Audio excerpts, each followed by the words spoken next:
هذا المعرض الذي تنظمه جمعية تبيين للعلوم والتراث والتنمية يتضمن 4 محاور. المحور الأول يتحدث عن ثقافة الشاي، ما قيل عنه من شعر حساني وعربي.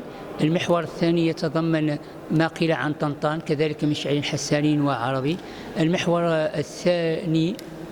الثالث يتحدث عن نظرة إنسان الصحراء للاختراعات، ما قيل من شعر عن الاختراعات إبان وصولها إلى الصحراء مثل كالبابور كالمذياع كالتلغراف.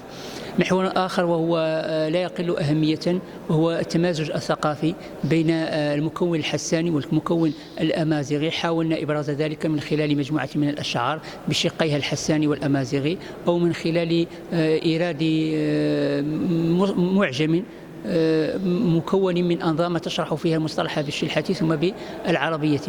المحور الرابع يتحدث عن علاقة قبائل الصحراء بسلاطين الدولة العلوية من خلال ظهائر ورسائل تعيين. محور آخر يتحدث عن المطبعة الحجرية وصولها إلى المغرب وعلاقتها بعلماء الصحراء، حيث طبعت المطبعة الحجرية 20 كتابا مثلا للشيخ ماء العينين. محور آخر يتحدث عن السلوك والتصوف. محور آخر يتحدث عن النساء العالمات إنصافا للمكون النسائي، وكذلك حديث عن الشيخ محمد الأغلف. وأخيرا أجملنا معرضنا بوصية للشيخ ماء العينين يورد فيها كثيرا من الحكم التي نحتاجها اليوم.